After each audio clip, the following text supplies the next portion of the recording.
Welcome, ladies and gentlemen, to yet another exciting broadcast from the Vinny Eastwood Show, the VinnyEastwoodShow.com. Bear in mind, this is a listener-supported broadcast, ladies and gentlemen, so if you want to go to the homepage and make a donation or sign up to a regular subscription either through the PayPal or through the Kiwi bank account. And bear in mind, those who have already subscribed, there was a PayPal account change about a couple of months ago, so if you want to, please check your account, see if it's going into the old Guerrilla Media 911 Gmail or the new Guerrilla Media 77 Gmail PayPal accounts. That would be really nice, because there's a lot of people who are still signed up who are donating into the old account, which I cannot touch. I can, on the other hand, refund donations through that, so please contact me through the homepage. Other than that, today, ladies and gentlemen, we have a very special guest. His name is Andrew Bartzis. Welcome to the program, Andrew. Thank you, Vinny. How are you doing today? Yeah, well, somewhat fabulous is my standard response, mate. I would like to know just a little bit about who you are and what it is you do.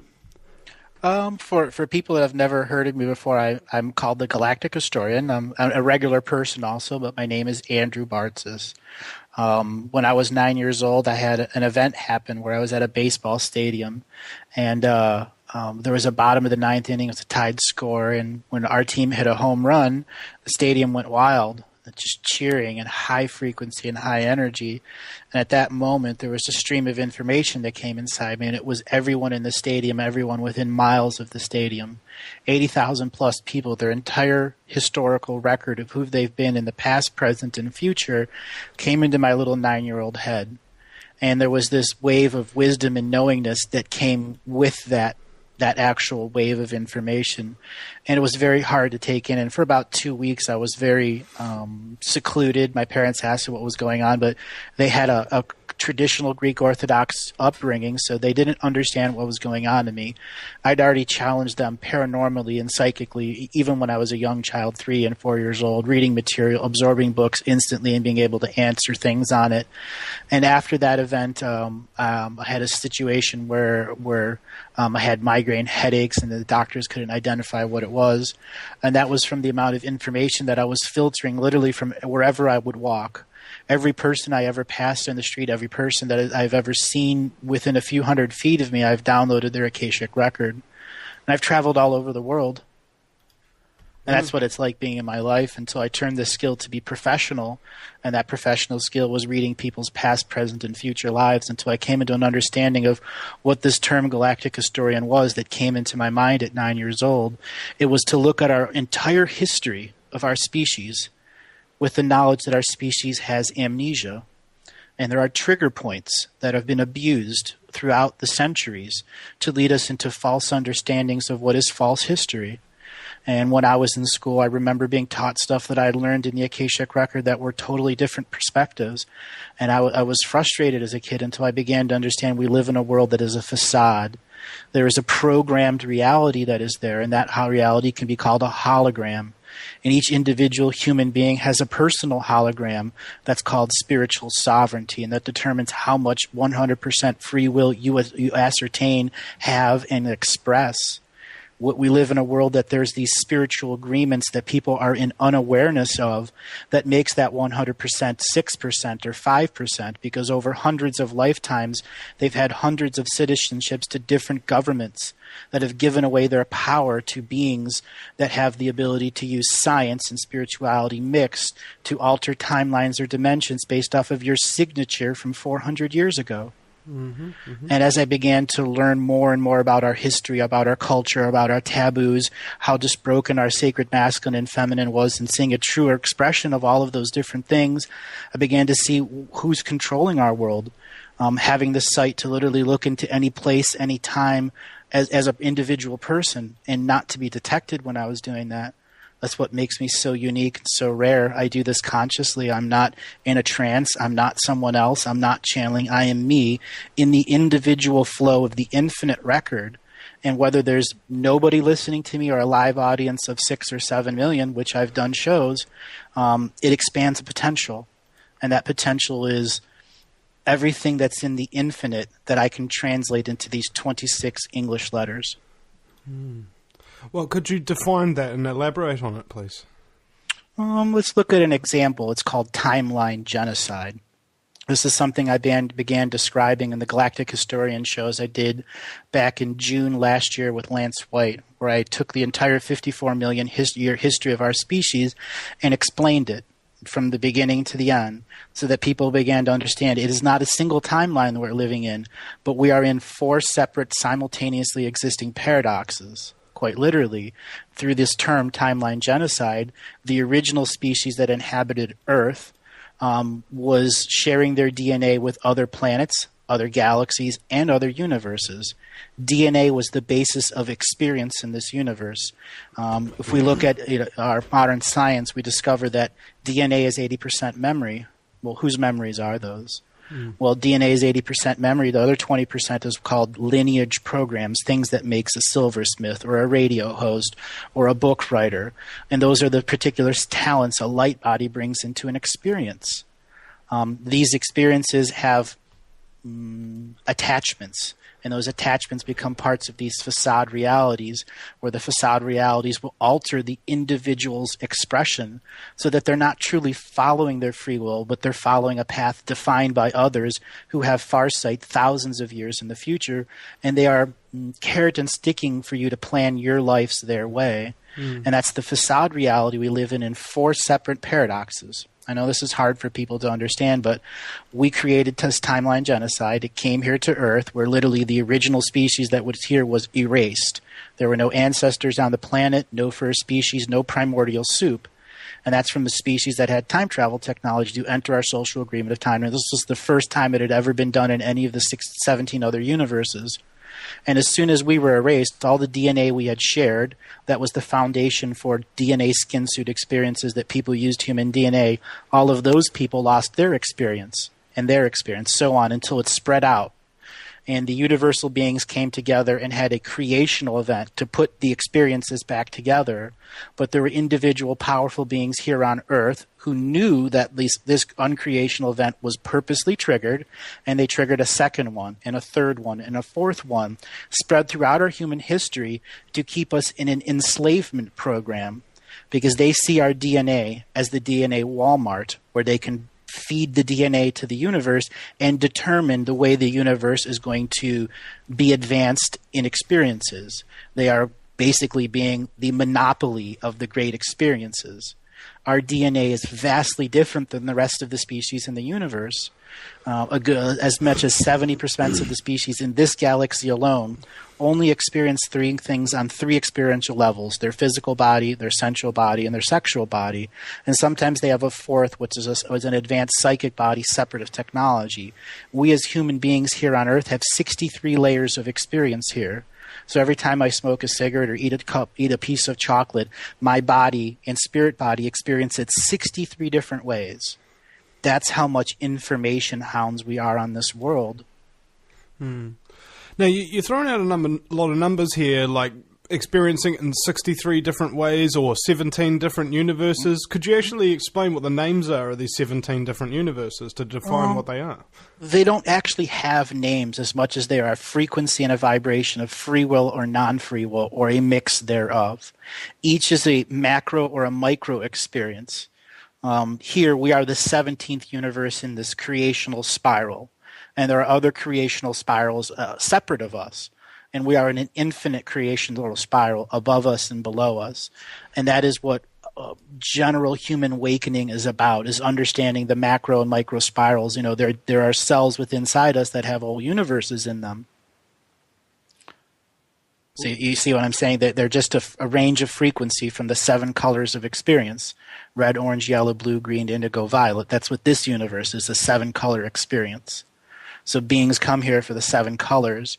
And here on Earth, we have 9 experiential bodies. And that 9 experiential bodies and the 7 colors gives you the 63 layers of experience, where other beings just experienced infrared, or just experienced blue, or just experienced an ultraviolet expression. And those would be a 5th degree or 5th density being who no longer needs a physical body, but just a galactic roaming citizen or sentience. Well, and do they have consciousness? Are they self-aware? They are fully self-aware. Most of these beings ended their contracts with another planet because they're ancient. They already discovered the secrets to their own DNA, which is their DNA is the interface with any planetary consciousness. That's the fundamental rules of this universe. It's the 7-color expression. So when you understand a planet on its 7-color expression, your DNA matches that of the planetary resonance, and you can end your spiritual contracts with that and then become what's called a galactic roaming citizen. You have understood the fundamentals of nature, separate of your culture. It doesn't matter. That means you can leave your planet and just be an energy body floating through space, or you can manifest literally a vessel where you go through a creational process, whether it's created of stone, of ice, of water, or of gas. It doesn't matter. It's your method of belief system that allows you to travel from planet A to solar system B to galaxy C. Mm-hmm. It's just belief. So there's no physical evidence of anything that you're saying, basically, and it's all sort of like up in the air. I've been asked that question many times. We are a species with amnesia, so how do you prove anything to a species with amnesia? The same thing if you look at the Super Soldier Project. There's not a single admission of it amongst the government, but that doesn't mean it isn't real. It's the social consciousness that accepts its own frequency of the puzzle of lies and truth and interwoven lies. And that's the hardest part about the Galactic historian, is because there are those going to say, where is the physical proof? Where is the physical proof? Our history has been rewritten by the victors and conquerors thousands of times. So what I've done is taken the times to expose those particular places where the most amount of influence is done, so that people can look for themselves at where the biggest taking of our human freedoms as a soul or as an individual were taken. We look at the Roman Empire when it split between Byzantium and the main cities in Rome. Well, most people don't realize it was actually the main cities in Rome that were encouraging the Templars to go there, but you can go back in history and look at it. But the history books make it seem like everything was in Byzantium when it wasn't. That's where the post system started. That's where all of the dark rituals that spread out the system of domination control, which is what I identify as the Cabal, Illuminati, Pyramid, whatever you want to call it. And the biggest lie of all is there's not one eye at the top. There's thousands of eyes, and they're all black and blue from fighting each other for tens of thousands of years. Mm-hmm. In that tens of thousands of years, lots of truth has leaked through and lots of lies have leaked through. And for one to go through it, one must have a reference that is a neutral perspective. And that is what the Akashic record is. It is the view of your experience in this life from the planet's perspective. And that's the stream of information I go through. So how does one prove that I'm in that stream? And that is through the voice and flow and through I am, through the information, whether it heals or doesn't heal, whether it exposes or doesn't expose. It does something to relay a newer layer of truth to the amnesiacs that we are. Mm-hmm.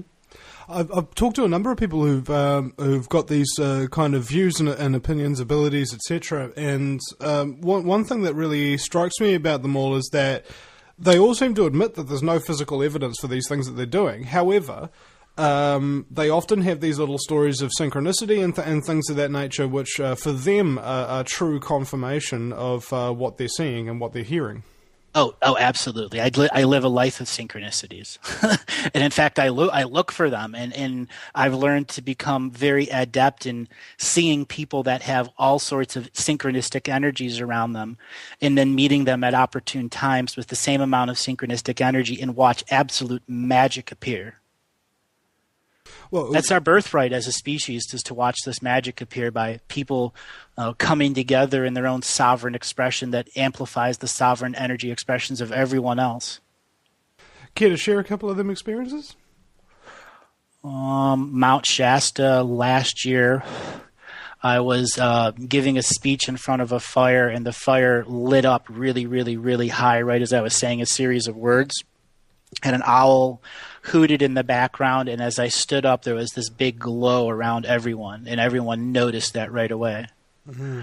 Other synchronicities, meeting people at the exact right moment in time before they do something very different in their life. Mm-hmm. Hearing distant gunshots when I'm making a decision not to do something and confirming that. All sorts of things that could defy oneself, going between two timelines, seeing the news media, CNN, which on one timeline, which is literally another timeline of perception, where CNN is the number one news media, and it's the ABC and NBC are the bottom-ranked cable news medias. And to see the different perspective based off the two, and then watch literally how one translates from one timeline to another, because they're doing trial balloons in our dream worlds. I can view the dream worlds of human beings all over the world without violating their sovereignty, simply because I'm from the perspective of the Akashic record. And I'm not the only one that can do this. There are others out there. And in fact, it's the birthright of everyone to be able to perceive this information, because your DNA skin suit technology. Could you define, I'm sorry to interrupt, could you define Akashic? If it's Akashic records, I mean, I know what records are, you play them, music comes out, but... Okay, the Akashic record, think of the molten core of a planet, and that's the heart and soul of a planet. And as that molten core gets a crust around it and it begins to expand and accept more and more densities from other parts of the solar system, layers of crystal grow and bigger layers of crystal grow. And those are the foundations of the records of the planet, what the planet is experiencing at that moment. And that is the Akashic record. And then after the planet gets more and more older, it'll invite life to come and live on it, whether it's moths and bugs or sentient beings. The older Akashic records are at the surface and the younger ones are at the base. So there's a network of crystals spread throughout the igneous rock all over the planet. And that it creates an omnidirectional field or aura of a planet. When one looks to the North Pole, you see the aurora borealis. That is an example of Earth's aura interacting with the solar system or the sun. Our dream world, when it interacts with the clouds or the weather layers, is the example of the energy of Earth interacting with the sentience. Our weather is directly related to us as a human species. Mm-hmm, mm-hmm. So the Akashic record is the planet's individual relation, because it is holding space for you, a being of photonic light energy who has come here to have a shared reality experience with the planet and anyone you have contracted here for experience. Mm-hmm. Example, your how wife. Are these contracts done? These contracts are done in your astral world, where you look for people who are soul family members, people you've had experiences with in other lifetimes or on other planets or in other universes. And they'll be looking for a specific set of experiences. One may be, see, I'm here to be a teacher this time, so I'm going to be a third grade teacher. And to do that, I may need a high school teacher who really shows me what teaching is. Or if you're going to be a professional wrestler at a young age, you're going to be exposed to professional wrestling, and that's going to be your special talent, or a healer or a doctor. And those are your themes that you create. And then we as souls realize that our world is in domination and control, and we don't always get what we want. And there's a big roll of the dice when you come through the forgetting of the birth canal. And that's where a concept called ancestral karma makes most people's lives go awry, because debt of ancestral negative concepts have been passed on to future generations. And this is also reminiscent of the timeline genocide I spoke to you of before, where systems were brought to this planet to control the timeline pollution, such as ancestral karma, passing debt on to others. That's why our passports, our IDs, and our bonds are created on our soul. It's so they on our human body, calling us commerce, so they can do the DNA trade with us off-world, and our belief system understands it. So it all comes back to the belief system of the individual.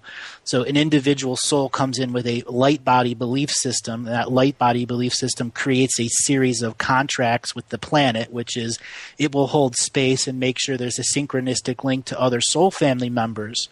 And then there's the other system, which is the system of domination and control that created a false grid of Masonic brick and mortar buildings and cities and roadways to make there appear to be a second system of energy ley lines on Earth to confuse human beings.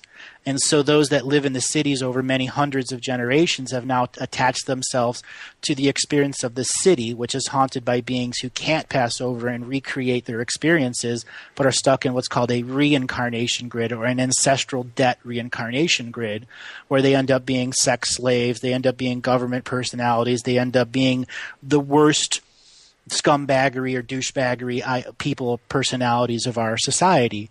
And our society is built as a machine, like the Vatican is a machine of entropy and destruction of minds so that they can create a mass volume of negative people to oversee the Vatican sex industry, which it does, and it oversees their drug industry. The same thing in the CIA. You need bad people to run those things, and those bad people are easily controlled by some of the most simple neurolinguistic programming, or are working basing off of their initial debt programming. Go on. Okay. Well, what area would you like me to go on to? I mean, you're at a point where I can go specifics into concepts. What would you like to know? Well, I still haven't heard what the 17 different universes are, or the 63 levels of experience. You know, if you're going to come up with a number, I'd like to explain what each and every one of those again, I know that they don't have names, but of course they must have characteristics. Free will or non-free. All right, here's an example. There is another universe, and we'll look at letters of music. It would be the A note frequency, and that A note frequency determines the amount of colors that it has in it. So it's a six color. When you say it would be, are you guessing or do you know? No. I'm saying for this example, I'm trying to actually use an example from an actual universe, and I'm collating all the data for your query right here and putting it together. We'll continue. Yeah. Okay, so that experience of that universe is divided into free-willed and non-free-willed. So there's partitions of the universe that are non-free-willed and not partitions of it are free-willed. And then there are different galaxies that are part free-will and non-free-will, or a complete free-for-all. You can be non-free-willed and free-willed in the same place and never interact with each other. Mm-hmm. So it is a way of mass experiential creation where everything can cross over and not affect everything else. Our experience over here is 100% free will universe on 100% free will planets, and everything can cross over. And not even the universal beings have free will to stop the free will of another being if they stand in their sovereign power. So this is what's called a sovereign power universe. It's the next stage of expression before the 18th universe is created. Each universe is a different level of expression so that a soul can age and grow in density and power until it is ready to say, I'm ready to become my own galaxy, my own universe, my own planet, my own next expression, because I've lived trillions of experiences over billions of spans of light years. So the 17 universes, as you're trying to find, is the incarnational of a process from the micro being to the macro being. It is literally all of the experiences. Whether you stay in this so there spiral isn't actually or any 17. There isn't actually 17 universes. There's only one universe with 17 different frequencies and colors, etc., holding it together.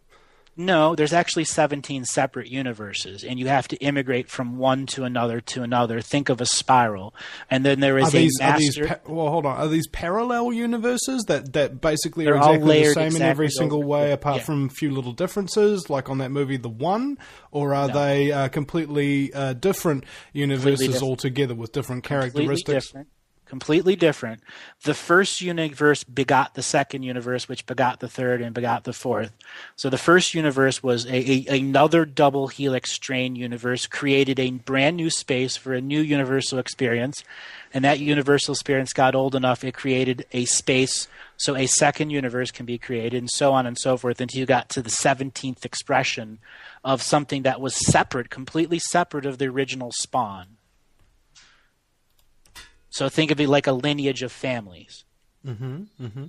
So let's say, for example, Universe A is Big Bill Rockefeller from early 1800s, and Universe B is David Rockefeller from the year 1960 or something like that. It's kind of like a family strain all the way down the line, and everybody's got like a different incarnation.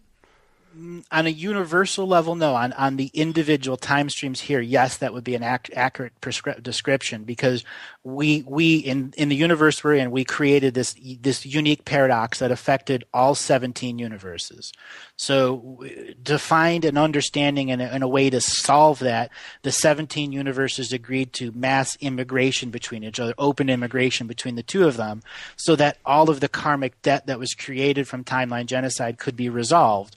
Well, it was a massive traffic nightmare, and this is what the last 54 million years has been about, solving the traffic nightmare with these beings of domination and control, using and abusing it along the way, literally abusing universal laws, time laws, everything. Well, I think that's kind of what the US government is really specializing in now in its secret projects, don't you think? Well, I've actually said this many times on air that the U.S. Space Fleet, which is 2,603 separate vessels, they're actually a pirate raiding force, technological raiding force. And the vast majority of the people on those vessels are programmed patriots thinking they are actually defending Earth when in fact they are actually pirates. And they have been pirates for a very long time because those vessels are equivalent with dimensional and social drive time systems, so they can enter the social consciousness of other planetary systems in a time perspective and actually alter things very slightly in other worlds and then begin to predict how that world is altered so that they could ultimately steal a creational technology from them. Mm-hmm. And that's what SEAL Team 26 does. And SEAL Team 9 is the Earthbound Nib Force, which is, making sure that nothing's going to be here. And then you got, STS-77, which, no one else is going to know about because that's what's in the overall time command control, which is under the island of Diego Garcia. 28 million people live in that underwater facility there. Oh, there's a lot of underground facilities. In fact, there's thousands of them apparently, and they're connected by undersea and underland tunnels and things of that nature. I've seen the pictures of their giant drill machines that can get several miles a day, and just basically vaporize the dirt in front of them, and they have no waste coming out the other back. It's really messed up. The giant tracks that are on the ocean, and you can see these things. They're geometric tracked shapes. So there's all sorts of stuff underwater. But the base at Diego Garcia, that's what actually is interconnected into our grid system, our planetary etheric energy grid system. By chance, is it on ley lines? Oh, absolutely on a ley line. A very, very special ley line at that. Okay. If anybody out there, it was an Eric Clapton song. Ley lines got me on my knees. Lola got me on my exactly. I beg you, darling, please lay lines. I'm sorry, keep going. So Diego Garcia is where Earth Space Command can effectually alter the social time agreement of other planets in this galaxy and any other galaxy. And there are multiple programs that exist inside there that interfunction with CERN, the Large Hadron Collider in France. And that is the actual portal creation system so that they can create these micro portals to transit DNA bodysuits off planet because they're getting a vast value of technological information back. They're literally trading DNA because there are species out there in the universe that have eliminated their sex organs, quite literally, so they have no tree of life. And they need our DNA implanted back into them so that they can start to have children again. Mm-hmm. Okay, so there is a tremendous need for DNA here, which creates zealots off-world that will trade with the system here. You've probably heard people talk about a quarantine field around this planet. This quarantine field has been here for millions of years. Because of this DNA trade, there have been people who have been taken off this world, and they were bacteriologically infected that killed trillions of beings. And this has happened more than once, and that's why we have a quarantine field around us. Well, let's leave it right there just for the moment, and we'll go to break. We'll leave a little quarantine field on that, much like you would if Monsanto was growing crops next door. You're listening to the Vinny Eastwood Show, ladies and gentlemen, and we will be right back after the break with my very special guest, Andrew Bartzis. Welcome back, ladies and gentlemen, to the Vinny Eastwood Show. It's a listener-supported broadcast, so please go to thevinnyeastwoodshow.com and donate or subscribe today. We're having a wee bit of a problem with the home finances here, so we need another couple of $100 to pay the rent this week. Any assistance would be greatly appreciated. Also, check out our very loving, caring, and various other nice adjectives sponsors, our book sponsors on the homepage, The Crowdfunding Revolution by Kevin Lawton. the Range of Illusion by B Homes, and also check out our other regular sponsors as well, the High Tea Cafe, the Gourmet Soap Kitchen in Wagga Wagga, and of course Blue Shield. I got a little Blue Shield thingy plugged in, and one time my mate didn't believe it, that it worked, and he said, unplug it for a week, Vinny, see what happens. The worst week of my life, bro. Headaches, bad energy, like virtual migraines kind of thing. I was really angry and it was like, whoa, these Blue Shields, they make a freaking difference, bro, because I plugged it back in and it went away in 30 minutes. My total personality changed and I felt healthy again. It was really messed up. So go to the homepage and click on that little Blue Shield banner there and get yourself one of those if you can afford it. My very special guest is Andrew Bartzis. Now, Andrew, do you have a website by chance? Yes, you can go to galactichistorian.com. You can also check me out on Facebook and YouTube, Galactic Historian. Got a whole bunch of videos that are up there. And you can also sign up for all the different stuff that I do. I do quite a bit of shows, too. Okay, well, let's have a look then, because we were talking about, number one, we got these, should we say, universes, the 17 different universes, 63 different ways of doing experience. We've got all these Akashic records, like the actual tied-in records of planetary bodies, and we've got interdimensional beings that are capable of transforming and moving through these different universes and these different experiences and la la la la la. I would imagine the average person hearing this for the first time would be really, really confused and just switch off right away. Sometimes that happens, but there are other times that there are people that are looking for that. And that's what I've discovered in radio show after radio show after radio show, that however the information comes out, that they are deciphering part of it, they're understanding something from it. And I've done so much material that a lot of times when people ask me a general question, the material has been said before, but at the same time you have to explain it to people. It's like you as a host, can you remember a show you did a year ago? Specific show, which, lined out Agenda 21 or did a complete expose on that. So I'm in a situation where there's so much material out. The best way to begin to understand is to go to the Galactic History shows. There's 20 half-hour episodes, or you can just check out on my YouTube page and look for the Galactic History specials, where you get to understand what it is exactly that I do.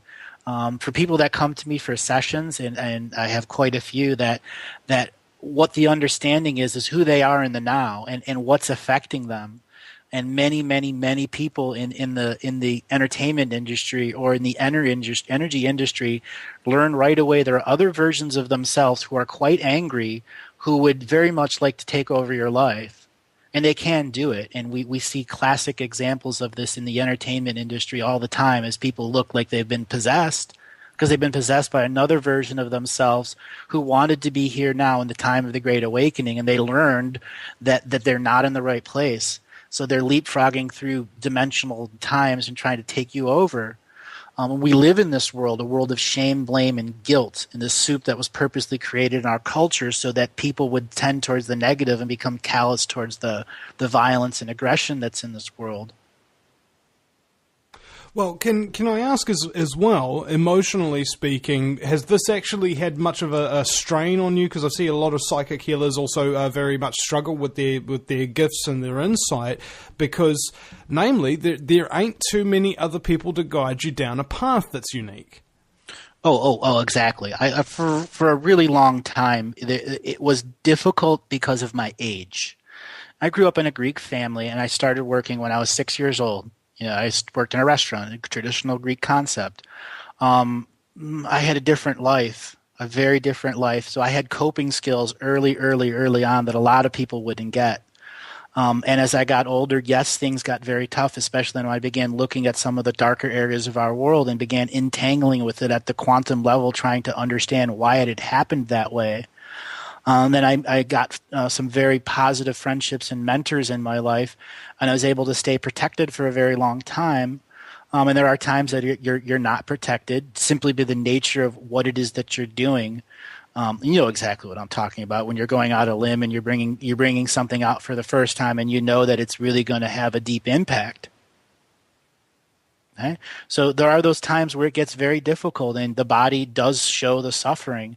But I've also learned how to survive in time. I can perceive time. I can perceive attacks coming through time, and at times alter them or step one dimension sideways, and it just hits a shadow reality. And for those out there that are skilled in that energy, they'll know what I'm saying. The same thing like remote viewers. Like there isn't a show that I don't do that isn't remote viewed by thousands of people in the present.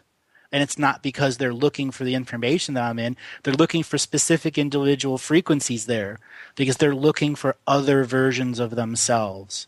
And this is where some of the material I've talked about is timeline viewers who are looking for other versions of yourself for both good reasons and bad reasons. We're broadcasting on an unprotected social network. And our networks are created this way. So we all begin to share the dirty energy underwear, whether we like it or not. And that's where sovereign beings stand up and say, no, I can say my truth and don't need to share my energy, but I can share my truth. And my truth is more powerful than my energy.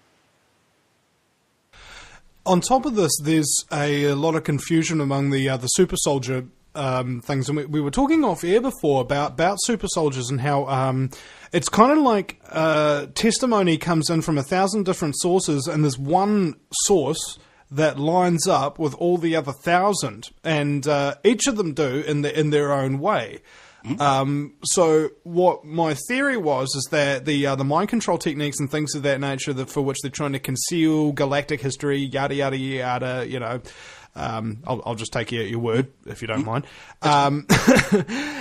What they do is they split the mind into about 1,000 different parts, so that even if they tell people what they see, they might be telling them 999 incorrect things out of one that's correct, because they've been deliberately confused in order to hide the truth.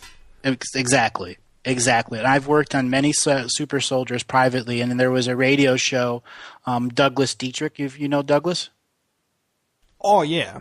Totally. I was on his. He invited me to be on his show, and when I called, I was actually late for the show. When I called in, there was another caller on the show who was a person that was relating to Douglas's story, and he asked me what I thought, and I was in that high frequency mode. I'd already done like 6 hours of live radio interviews that day, and I told Douglas I'd just pop on his show as soon as I finished going to the bathroom, and I began reading this person. I instantly understood he was a psychic soldier. A super soldier and a very powerful psychic at that too, that it was broken into 300 separate personalities. I identified the demons that was in him, talked about his prisoner of war thing, which he was. He has a silver star, prisoner of war. He's a 53-year-old person in a 23-year-old man's body. He was actually taken out of his body 2 days before he signed up to the military. His 53-year-old mind was put back in completely blanked, but he still had all of his skill sets, and went through his different time-traveling personalities, which is where they created 300 separate personalities and cloned him so that those clones can stay on other timelines that were going to be destroyed permanently. So it would create what's called a random soul shard from this person, which they could grab with their photonic energy systems and literally capture a piece of their soul shard and then implant it into another fetus in this common timeline that we're all sharing and create another version of this young man who went through the exact same process of becoming a super soldier. It was a way of duplicating the process. You didn't have to beat train each and every one like they were doing in the 50s, 60s, 70s, and 80s. Well, how exactly can we confirm though? And that's the other thing. Like when I was interviewing Andrew Basiago and Bernard Mendez, who are in the Project Pegasus program, one thing that they told me is that they found about nearly 9 or 10 other people from the jump room programs just after Andy went public, kind of thing. These people started turning up and just going, yeah, I was part of it too. And what they did is they had these long calls, conferences, just kind of like off air, totally private and what have you. And what they were doing is comparing notes. And it's like what I was saying before about, you know, if you tell 10 people 1,000 different stories, they'll all talk together and they'll find out that there's one story that they all remember in exactly the same exclusive detail. And they were telling me about this time when they went to Mars, they think, and they got attacked by some kind of dinosaur creature or whatever.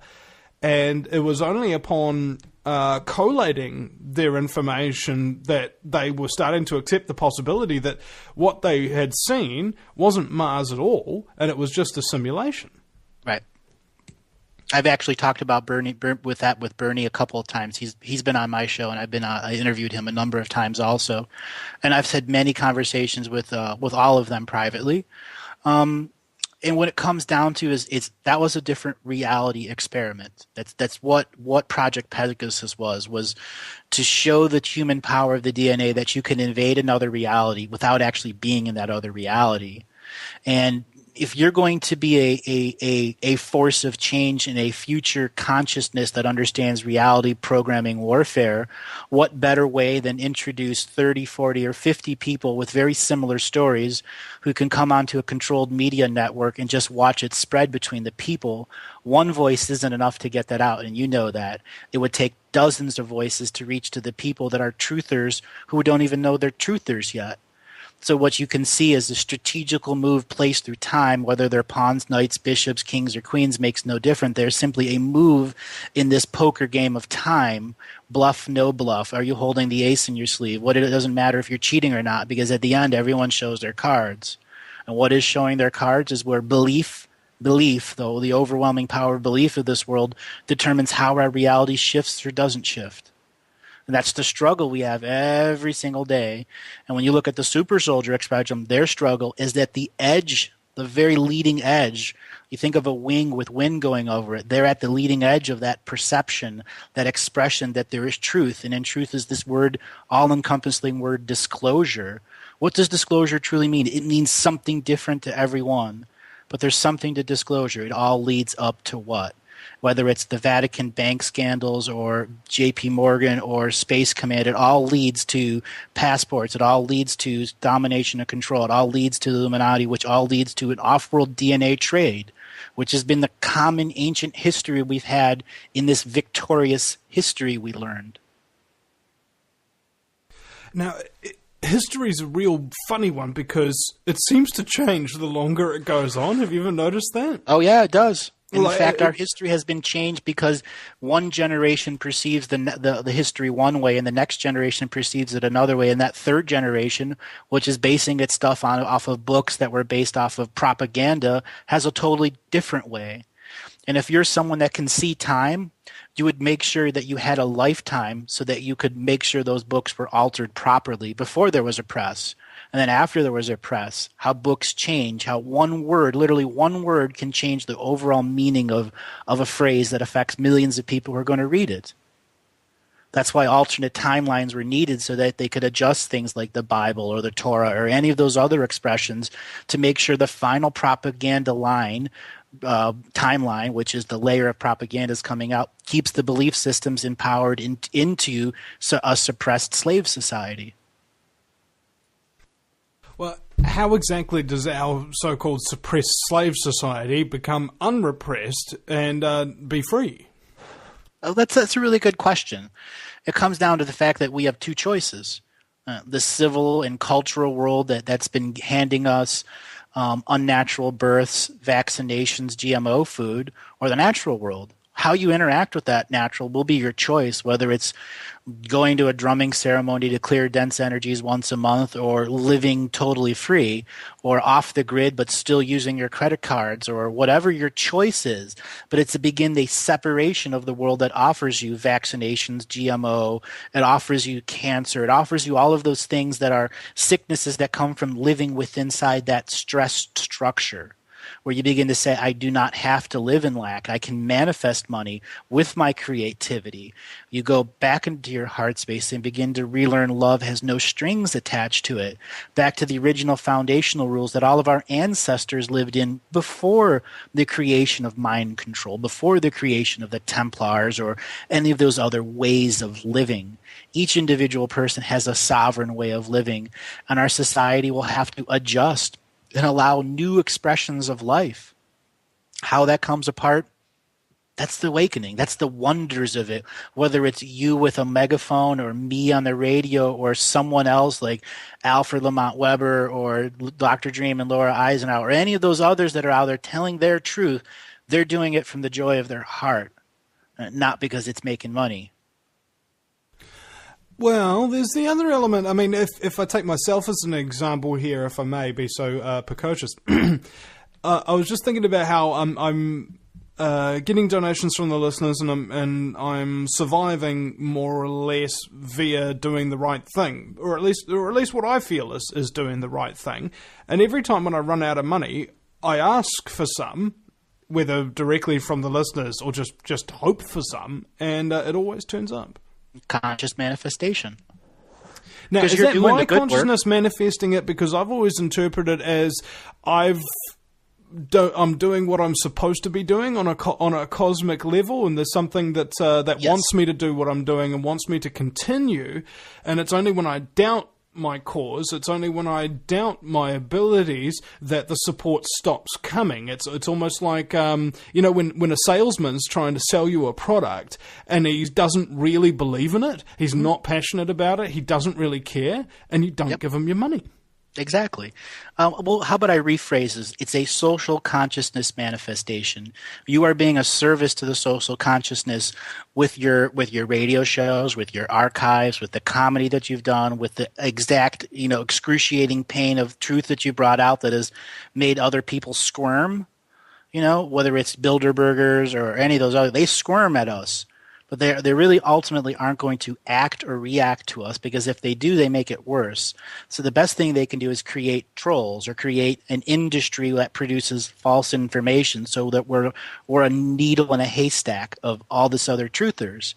And that's the name of the game now. So as long as you remain in service to the social consciousness, that manifestation of money, or that manifestation of energy, that manifestation of love will find its way to you, because those people who do listen to you understand your signature frequency and the nature of your soul mission. Well, here's another element as well. It's kind of like, I don't know the end game, like where am I going to be at the end of this process? And I think that's part of the fun. If you're talking about because this is something I was really concerned about people predicting the future and what have you, because I recall when people were predicting 2012 was going to be the end of the world and so on and so forth. Every single time anybody's ever predicted anything in the future, apart from financial predictions because they know the elite and the economy is controlled, they always fall flat on their frickin' ass, or it doesn't happen the way they think it's going to happen. Or a random earthquake that's been predicted. See, sometimes that does happen. A random one comes out of nowhere. They predict it. Okay. Because of HAARP activity and oil reserves they can that predict have been found. Exactly. They can predict how the ground's going to fracture. See, those are different, because those are technological aspects. I'm talking about kind of like sociological ripple effects, unpredictable effects, that kind of thing. Like the fruit vendor in Tunisia who changed a whole timeline that came out of nowhere. Yeah, I haven't heard that story. He changed the world. He did. Well, who is this fruit vendor? That's the guy in Tunisia who set himself on fire a few years ago that set off the entire Arab storm. You mean the one Egypt, where... everything was based off of that one fruit vendor who set himself on fire because they raised the taxes and forced him to have a vending license. And it was all about food riots. The same thing in Egypt was about food riots. The price of olive oil had tripled. Okay. That's the whole reason Egypt, everything in the Middle East exploded. Not according to their will. But of course he wasn't really around to see it because it burned to a crisp. He burned himself to a crisp and died, yes. But he changed it because he got 1 billion hits that got erased. Well, people watching him immolate himself. Well, I was thinking about this earlier. I was watching an episode of The Walking Dead the other day, and what these people were doing, these two groups of people who were at war, were talking about how many of their group that they would be willing to sacrifice in order to save the rest of their group. Mm-hmm. And one group says, I'll sacrifice all of them, and the other group says, I'll sacrifice none of them, because that's not my role. I can't do that. And I had a similar thought, I think last year or so, that there's only one form of sacrifice that is really, really more powerful than all others. It's not sacrificing other people's for your cause, it's sacrificing yourself for the cause of others. And not becoming the martyr at it. That's the trickiness of doing it. Yeah, exactly. Not becoming the martyr, not becoming demigodded, not becoming worshipped for good end, but others do it because they know why you did it. But where's the can I just say there's a whole bunch of like little timeline fields. I mean, it's like, I don't know, you're looking at a racetrack and you've got all these different lanes in the racetrack, but you don't have to actually stay in that lane, right? Nope. And you don't you don't even have a regulated speed. I mean, it's basically like you can totally, if you wanted to, destroy everybody else on the track just by crashing your car into them, sort of thing. And I feel that's the way a lot of people are behaving now. They feel that the only way to win the race is to disable all of their competing cars on it. Cheat. Yeah. To cheat. Well, it's the only way to win a rigged game, isn't it? Absolutely. So are you and I cheating by having our own radio stations? Yes, we are. Are we? I think we're cheating. We're cheating at such a sovereign level that they can't stop us because they gave us the tools. I'd say it's just that we're just playing. We're playing within the rules, but not playing a regular tactic, right? Because they're playing golf and we're playing full contact rugby. Yeah. Well, I used to be a salesman, so you know, convincing people to buy stuff off me so that I could make money was kind of like what I did for a living. And now I don't need to convince anybody of anything. I'm just providing information. It's up to them. They can make up their own damn mind, and they can also choose whether or not to donate to me.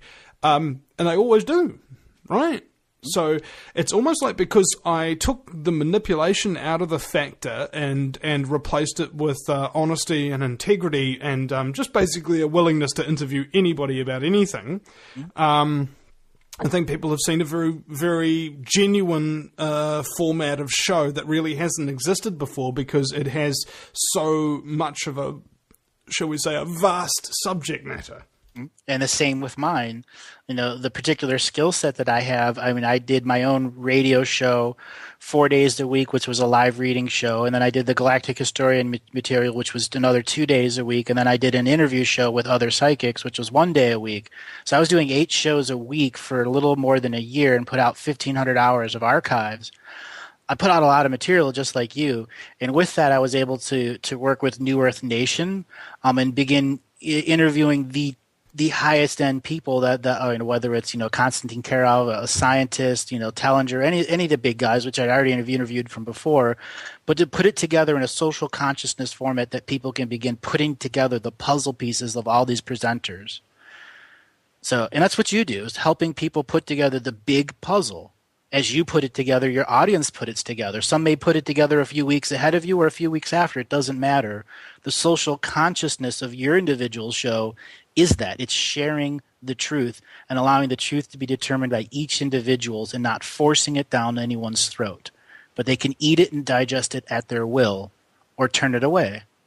The thing is, don't be a snob about it. Simply say, that's not for me right now. That isn't my signature frequency. There may be something for me to learn, but not right now. Like Agenda 21 is such a hard subject for people to stomach, but they forced it down our throats for 2 years. Okay? That's true. Oh, we're going hardcore with Agenda 21. We actually have one of our second largest cities, I think, Hamilton, indeed has an Agenda 21 office in their building. So exactly. It's like it's getting really hardcore. It's getting everywhere, and the Green Party policy here in New Zealand, its environment policy, actually mentions, yes, it's full-on Agenda 21 implementation. They even come out and say it now. One of the reasons I've been working with New Earth Nation is Greg Paul and Sasha Stone with the Law and Sovereignty Division there. You know, they're going to be coming out with an incredible volume of information where people can go through their actual sovereignty process and begin to truly learn what your corporate bonds are doing, what your passport and your ID is doing, and how to begin to disentangle from the system and say, no, you cannot do it anymore. Whether you do it on a spiritual level or a physical level, each individual being will disconnect from that system separately in their own experience. I mean, there'll be a common theme, but there'll be no cookie cutter theme. Some people have so much spiritual debt, this lifetime, and there are others that have no spiritual debt this lifetime. It'll all be about dealing with the way the laws have intertangled with them this lifetime, whether it's a parking ticket, a murder violation, drug dealing, or tax evasion, which isn't really a jailable offense, but it is. Learning of our history, how it was truly hijacked, what our original history was. So many people don't realize, in 1776, we won the revolution here. And when was the first president done? 12 years later. Did you know we had 9 presidents before Washington here in the United States? No, I didn't. Yep. And that's where our country was sold out via debt. Well, who were these 9 guys? Well, all the guys in the Constitution. The guy that sold it the biggest was Alexander Hamilton. He was the first president. What was his history? Who was he? Alexander Hamilton was a Mason, full up, straight up Mason here to take over this place. All the founding fathers were. That's not very all of them unique were. They were here to hijack the Masonic order from the European Masonic order because it had begun infighting so much that they wanted to take the most powerful families and make sure that they were fighting against the church, and they wanted a Masonic religion country rather than get away from the. It was about the DNA here in America. It was about having free access to the DNA here and to be able to trade it off-world for valuable technology, for timeline sight, for direct intervention, separate of the European system. It was a straight-up power grab. And Lincoln was the first American president that was the head of the Illuminati worldwide. And his assassination is actually what made the Illuminati tens of thousands of eyes instead of maybe 30 or 40 eyes at that point in history. Well, could you elaborate on that, because I'm still a little bit confused. All right, let's say you have actually, let's do that in another segment. We'll just go to quickly go to break right now, ladies and gentlemen. Hold on, you're listening to the Vinny Eastwood Show at the VinnyEastwoodShow.com. There's Vinny with a Y because it's the most important question, and Eastwood hasn't go ahead. Make my news. We'll be right back. And we're back, ladies and gentlemen, with my very special guest, Andrew Bartzis. And we were just talking about the real reason Andrew believes why the United States was set up. Could you continue, please? Well, if you look into our history, American history, 1864, the Tax Act was passed. 13 states in the South didn't ratify that. President Lincoln, who before the Civil War, as I said, was the de facto head of the Illuminati at that point. It was all about the corporations taking the power away from the trusts, which were the kingships and dictators of Europe. Those kingships and dictatorships were such nepotistic personalities that no other Masons could ever rise to any type of authority. So it was literally a coup d'etat within the Masonic orders to transfer the power and steal as much as possible from those existing families who had given much of their daily operations to mid-level Masonic managers who were the ones that came here to the United States with all the stolen fortunes.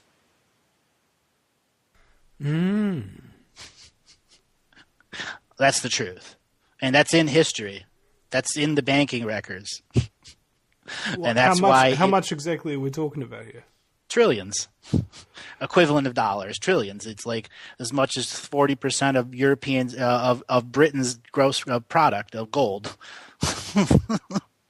Secret documents, technology, it all came here. Yeah. Oh, okay. So is that why the United States was able to grow its economy so fast over the next couple of hundred years? Because it had literally pulled the exact coup d'etat on the power brokers of Europe. And as a result, they became the new power base. It's just like shift it from this direction to that direction.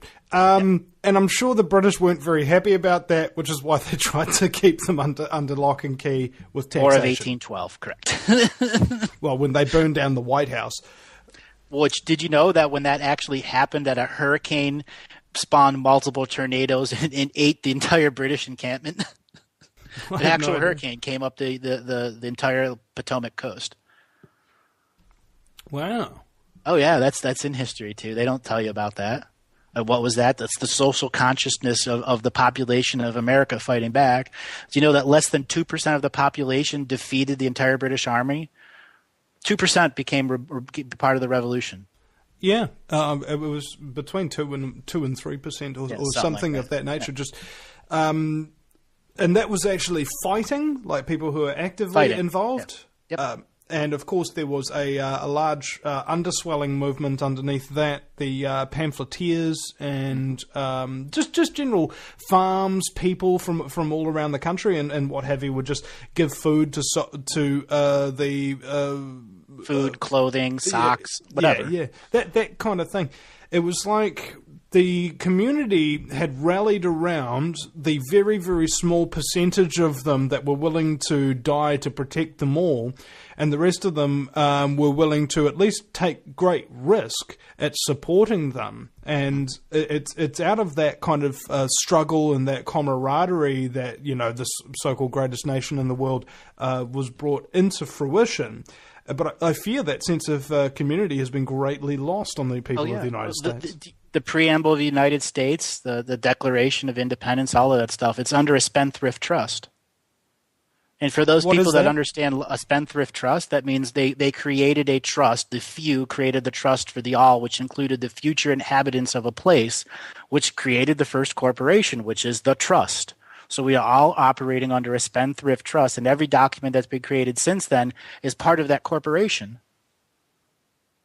That's how long the corporation started. It just took another 200 years for it to filter through the laws so the social consciousness would begin to accept it that the government is corporate. It was never government to begin with. Yeah. Let's just keep feeding them BS very, very slowly and slowly and slowly until eventually it's their entire diet and they can't live without it. Exactly. That's what's happening to the entire world right now, isn't it? Everything's turning upside down. Everything's under a spendthrift trust. That means all the rules can be turned upside down and inside out whenever they want. And that's ultimately what Agenda 21 is. It gives them the power to turn it upside down and inside out whenever they want, however they want, with no oversight. Well, there's no accountability, really, is there?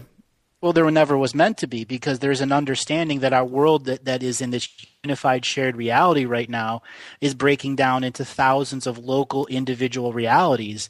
And in fact, right now, since the last superstorm in the Philippines, the big typhoon that went through there, we're in actually 1,500 separate realities around our world. And that's ultimately what happened to Malaysian Flight 370. It got stuck between two local realities that were crossing over each other, and it became very porous, and it fell outside of our social time. And the people that are quarantining, fielding this world, were able to put it in a mobile paradox, think of it like Groundhog Day, until they're able to insert them back into time. Because nothing can be taken out of our time at this point in our history. We are set on a fuse of expression. And somehow, some way, when the fuse ends, it's either going to be fireworks or it's going to be, hand grenades and nukes. Hopefully, it doesn't end up that way. And it's not the first plane. It's, the whole reason they're making a stink about 370, it has nothing to do with any of this other stuff, is because it's the 41st vessel that has gone missing in 9 months. There's over 4,000 people that have gone missing. There was an oil tanker that's gone missing. There's been a French war vessel that's gone missing. 2 separate Israeli nuclear submarines. I mean, a lot of stuff has gone missing in the 9 months. Well, and that's why it's still sticking. Are we talking about what's it called, Bermuda Triangle type phenomenon? Oh, they go through a vortex and they're no longer in this social conscious agreement of time. They're somewhere in between it, or literally in another social agreement of time. Some literally have vanished out of this world, and then there are the interdimensional or extra-dimensional beings who are overseeing the energies of our world, who have been able to put them in a bubble that kind of in phase with this time and out of phase. They're experiencing like the movie Groundhog Day. Or what's it called, the new Tom Cruise movie that's come out. We were just talking about that before the show earlier, Days of Tomorrow? Days of Tomorrow, yeah. I haven't seen that one yet. Yeah. Well, I think that basically all it is just a sci-fi rework of Groundhog Day. It is. I mean, great concept, though. It's teaching people just like Inception did. Mm. Well, look, ladies and gentlemen, there is no creativity left in Hollywood, okay? And if you think so, just shut up, for frack's sake, I mean, it's just the same stuff recycled over and over again. However, you can look at, say, a song made by an artist, and you can totally tell that he's influenced by artist A, artist B, and artist C, and yet he combines these three different styles and makes something completely unique, right? That's the best form of creativity that the entertainment industry can come up with now. They can't come up with anything original, but they can mix several other things together and make it appear so. Now, is that sort of like a construct for reality? Exactly how it's happening with these psychopathic scumbags. They can't create anything, but they can steal everybody else's ideas and make you believe that it was theirs. Exactly. Or steal those ideas and make them far less in potential. So people are constantly having the wool pulled out from under their feet, whether it's free energy or the new psychic therapy or whatever the new shiny bauble that's being sold in the industry. It's all about pulling the feet out from under people so that their belief system is challenged, so they fall into depression, obsession, and regression. They don't want people active and in their own energy fields and in their power. Otherwise, there'd be 1,000 you and me's out there. Yeah. And God forbid, we need that. We sure as hell need 1,000. There are 1,000 of us out there, I'm sure. They're out there, but they're not doing what you and I do. They're not at the front.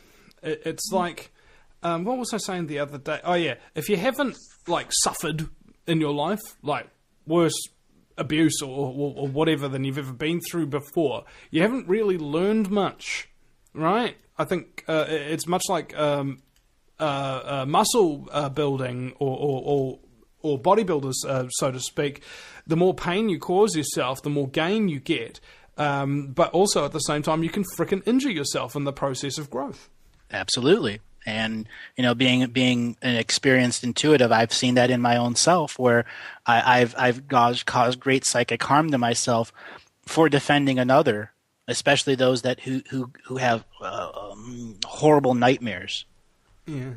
Or intense migraine headaches, and you step into that energy field and you begin, the defense of that field and discover what's happening to that story and then begin to relate it to the individual person so they can stop that signature frequency of attack from ever being in their field.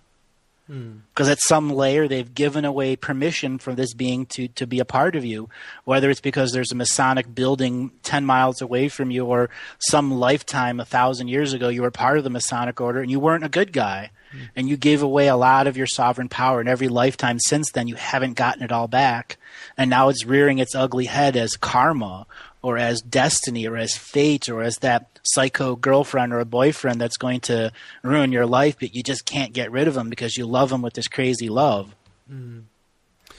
Well, I was thinking about this the other day, is that I'm trying to do what I feel is right, as I just mentioned before.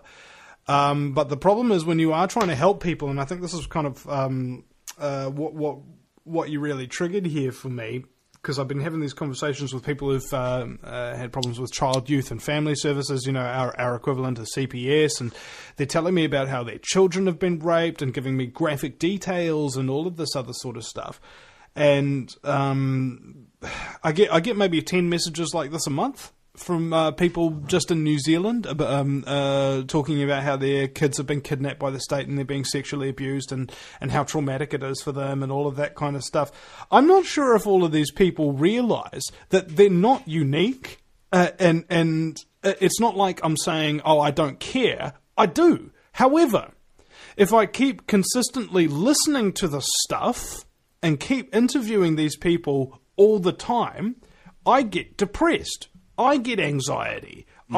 Even though nothing has happened to me, just sharing bad experiences can be a bad experience. That's called dense energies, and it's very hard for the body to alchemize or process dense energies. You aren't taking it on, but just being in that person's energy field is like when you were younger and you had an asshole boss. I'm sorry, you had a crappy boss. You can say asshole. Same thing. You had an asshole boss. And that every time you went to work, you didn't realize that you were suppressing yourself to be around that boss. And the same thing applies to the other situation. It's like you've suppressed yourself to be a part of that, and you can't let domineering people or domineering subject matters that are dense be a part of you. And that's where energy cleanliness, the most basic concepts of it, whereas your home where you sleep in that bed is the place you don't want dense energies. And you don't want to bring that dense energies to your bed with your wife in it. You want to make sure that it's just you and not the dense energy that you've been sharing with people, because I call it the dirty energy underwear. You know, you broadcast a radio show, so do I. That means you are open to all of the energetic frequencies of everyone else that's out there, unless you have the coping skills so that doesn't affect you. You know, as a host, you've built up a callous skin and particular skills, you know, but after a while of doing it after time, there's only so many things you can do before it's like it's been a song that's been played too many times, and it has an exact opposite where it depresses you. So when you're dealing with the dense subject matter, such as rape and abuse that is existing inside government or church or whatever, again, you can only do it so much. Well, I had this one woman come around, and she was here at my home for 6 hours. I barely got a word in that whole 6 hours. Only about 3 hours of it was interviewed. So it's just sitting there listening to this woman go on and on and on. I call that psychic vomit. It's frickin' relentless. Yeah, it's psychic vomit. And after that day, I basically had 2 months where I couldn't do nothing. You know, I was just like... Yeah, and that, from my perspective, that person is in unawareness, and that was an example of a dense energy or demonic attack that was literally attacking you at your ability to process it, which is your liver. Where any possessing entity, what it's going to look to is get into your tailbone or your liver. It's its first two choices, because if it gets in your liver, that means anything that builds up, whether it's a traffic ticket or somebody that cuts you off, it gets more and more power when you go through frustration and rage when it's in your liver. If it gets in your tailbone, it stops you from taking in the natural energies of Earth, and you begin taking in its energies in unawareness. And something like that sticking around 2 months, that must have been nasty. It's probably a depression or an anger demon that was causing people to be angry around you for no reason. No. Now, when I say demon, nobody else was getting angry around me. It was me. It was like I was trying to cut myself off from the world. Like during the time, out of the 2 months, I think for the first month or so, I was still doing interviews, maybe 5 days a week, and these were long, like 3-hour interviews. And then after about maybe 2-3 weeks of doing that, I hadn't actually edited or put up on my website any of them. Right, talking to people was like as much of a challenge to me that I couldn't. Even though it only takes 3 hours of the day, 3 hours out of a working day is not even half your day. And then I would be so wiped out, it was all I could do just to talk for that long. And after about 3 weeks or so, I stopped doing interviews altogether and still wasn't editing and putting stuff up. And I had all this massive workload, and it kept ragging on me, kind of like in my head, just going, you got to do the work, And I was like, no, I don't want to do the work. And then I started to feel guilty because my listeners were still donating and their subscriptions and everything, and I wasn't producing any shows for them. Felt really guilty about that. Felt guilty for another whole month afterwards. Until one of my listeners told me, Vinny, stop feeling guilty, okay? If you want some time off, you deserve it. Stop feeling guilty. And I was like, I stopped feeling guilty, and I started working the very next day. Yeah. I call that the trenches, when you're feeling that guilt and you're doing it for everyone and you're not doing it for yourself. You're doing it because you like doing it. You wouldn't be doing this, right? If you didn't like it? Well, actually, there's times when I don't like it, and you do it out of more moral obligation than enjoyment. I get that part. I do it out of a moral obligation, too, because of the information that I have here, and it's a matter of sharing it with people. The moral obligation says what? It means you have a moral code. And if anything that your shows or your archives do, whether you stay on air or not, that moral code transits through.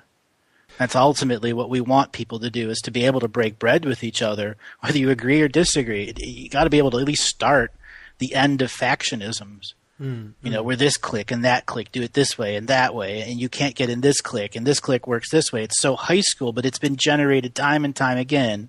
The Illuminati and the Cabal was no more than different than high school cliques. It's the same concept. They just have more power than high school.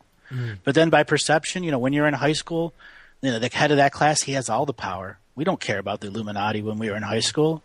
And again, the change in perception that we all go through each and every phase of life. What was life like before you learned to drive a car? And then what was it like afterwards? It was just life. Just life. Just plain old life. Just life with a different skill. That's it. But as a kid, until you do that experience of driving every day, paying the insurance, fixing the car, changing the brakes, making sure there's oil in it, all that other responsibility that comes with it. Well, the other element that I wanted to really discuss with you is also how to kind of like protect yourself from this kind of nonsense, because I'm not doing what I'm doing because of so much of a choice as it is a lack of options. So like the last couple of times I've been to job interviews, I've had panic attacks, and so I made up a mental disorder, which is totally legitimate because all mental disorders are totally made up, called employophobia, a fear of gainful employment. And ever since then, I've had to be self-employed because I've realised that I don't stand to gain from being employed by any other scumbag. Well, that, and also, what are you going to put on your resume? Truther Radio for 2 years, interviewed this. I want to flip burgers for you. No. Again, there's going to be a scrutiny at you where there are going to be business people aren't going to hire you simply for the material that you cover. And the same thing that applies for me. That's why I've been my own person this long, presenting the material how I see fit without creative control by anyone else. And for you, you can do an incredible job. You have your donation force, but you can take it to the whole next level if you want and work smarter, not harder. I mean, you've got an incredible following that helps you go through your 2 months off. I went through my 3.5 months off after I burned out after Christmas, after doing an all-day marathon of the Nothing's Going to Happen Tomorrow for the 21st. Again, nothing's going to happen until people stand up. But people are burning out in this movement. And there are some awake people out there that are burning out and going back to sleep. And if I can do a radio show 2 days a week or 6 days a week, whatever it turns out, 10 hours a week or 10 hours a month, and it helps people, then I'm doing the right thing. And so are you. And we just have to, as individual beings, come to our own determination with our own determinative spirit how we're going to change this world. Well, I've had messages from people who were going to commit suicide before listening to my show, The Lighter Side of Genocide, and they suddenly realised, actually there is still some fun stuff out there. Sure, we're being exterminated. Sure, we're being enslaved. Sure, we're being poisoned. Sure, we're being brainwashed. But, it doesn't mean you can't have much fun. Right. There's still love out there. There's still lovers out there. There's still incredible experiences to be out and had. Hey, don't you hate those people, bro, who totally deny the other aspects of the human nature? You're like, oh, greed and murder, it's all in human nature. But isn't love and compassion and being a good cat also part of human nature as well? Yep. They conveniently forget that part, and I think that's because they've been brainwashed into believing that humanity is bad by the scumbags who are actually running the show, so that they won't actually try and help or support or do anything for anybody else and just get totally demotivated. Like that whole concept that humanity is a virus. That's a belief system that was from the introduced Matrix. Well, before that, humanity was the Andromeda Strain, actually, a movie in the 70s, late 70s, early 80s, I believe. It was about a virus that came in and affected the military first, and the military people had a coup d'etat. Yeah. Yeah. It's humanity's a virus, and that other invading species was the antibody to the human virus. That was introduced. All of those concepts were introduced to change the social consciousness, to become callous to humanity's potential. Hey, what do you call a military dictatorship that seems to happen by magic? What? A coup d'etat! Coup d'etat! We've seen many of those. Look what's going on in Thailand. Yeah, and look what's happening in Ukraine. Right, ladies and gentlemen, you're listening to the Vinny Eastwood Show. My very special guest is Andrew Bartzis. Please go to thevinnyeastwoodshow.com and check out our sponsors, the book, The Crowdfunding Revolution by Kevin Lawton. Also, this is, bear in mind, crowdfunding is replacing capitalism in the traditional sense. The crony capitalism, where a few people basically hold all the purse strings or what have you, and they more or less decide which technologies wind up becoming publicly available, which companies succeed and which don't, because they've got all the money that can make them succeed or fail. That's starting to change because of crowdfunding. And if you want to learn how that works and be able to get in on it so you don't have to be a slave anymore, go check out that book on thevinnieeastwoodshow.com, The Crowdfunding Revolution by Kevin Lawton. There's also another great book in there by Brian E. Holmes, B. Holmes, called The Range of Illusion. And I think you might actually like that book as well, Andrew. It's very, very kind of like spiritual, universal, sort of novel type thing. Sort of like trying to introduce the New World Order, the mind control techniques, and all these very complex systems that we come to understand through a lot of historical and spiritual research, etc. And she's putting it out in a fictional context so that's more digestible. So if you've got a friend or family member or something like that who is so not waking up to the New World Order yet, just go, hey, here's this totally innocuous novel, just looking that for totally Christmas time. Other than that, there are our two regular sponsors, which are the High Tea Cafe in New Lynn, Portage Road in Auckland there. If you want to click on the link there, they'll tell you when the cafe is actually open up there, and you can go and purchase yourself some high tea, as well as the Gourmet Soap Kitchen in Wagga Wagga. It's just the most ridiculous soap, right? Really? Okay? Fight Club ain't got nothing on the Wagga Wagga Gourmet Soap Kitchen. I kid you not. And not to mention, again, got to really, really get people out there with the Blue Shield, right, mate? It makes a real big difference, or at least it has to me, and pretty much anybody else I know who's actually had one.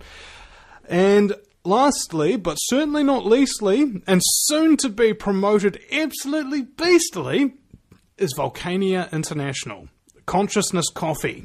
We've got a great man named Russell who has a plantation in Vietnam, employing families to do all of these traditional coffee preparation techniques that they've been doing for a generation or two, and totally ethical. But they hate the free trade label because those people are basically just scum who, whenever the establishment puts a label on something, you basically try to automatically translate that label as the exact opposite of whatever it says it is, and then that's about the truth. Yeah. It's about right. So check out the Volcania Coffee banner there as well. And we'll be right back for the final segment with Andrew Bartzis in just a minute. Welcome back, ladies and gentlemen, to the Vinny Eastwood Show. It's my final segment here today with Andrew Bartzis, the Galactic historian. His website is galactichistorian.com. Andrew, welcome back. Now, towards the end of the show, what I used to do back in the day, and I think it's kind of appropriate for you, is to ask you to share something that you don't normally share because, people either are like judgmental or they just won't believe you or anything like that, or it's what you're saying sounds a little bit crazy. But for you, this is kind of like bread and butter. Yeah, read it exactly. And is there anything even on top of that even you find difficult to deal with? Define difficult to deal with. Wrap your head around and go, I'm not quite so sure about this yet. Well, when I was about 17, 16 years old, I'd already been doing it for many, many, many, many years. I finished answering all of the questions I needed to answer about the facade reality by the time I was 22. So personally, I've asked all my questions. I've understood all of the stuff I needed to understand. It's about living in the moment now. And there are things that are done in the moment that I try to wrap my head around. For example, what's going on in our current media, and something I'm quite famous for is calling out what the media will do 6 months or 8 months ahead of time. I described Syria. I described what the fruit vendor in Tunisia would do. I described the Green Revolution. This is all documented, that exactly how the press would respond in classic propaganda format. So what I try to get my head wrapped around and stuff is what the other organizations are doing to create this bull stuff, this bull hockey, this crap. They're all feeding us a bullshit sandwich, and some of us are putting Parmesan cheese on top.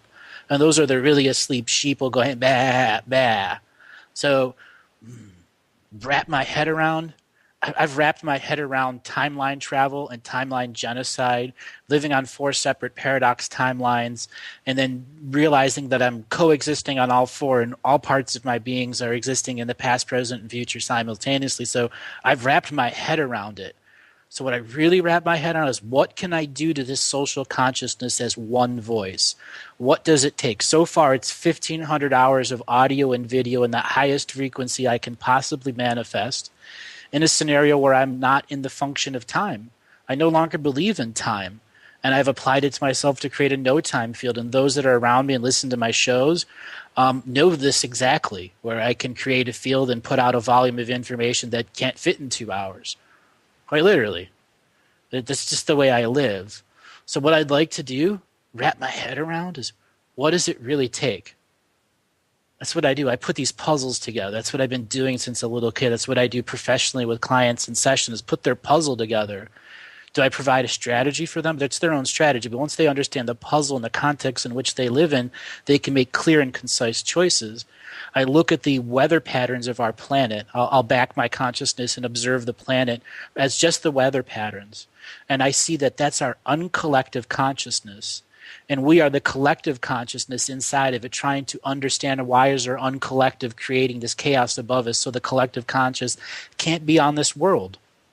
Why all these belief systems are here, what CERN is. I've discovered 622 separate timeline programming and reality-altering programs inside of CERN, and I could spend the next month researching it privately and come up with dozens more.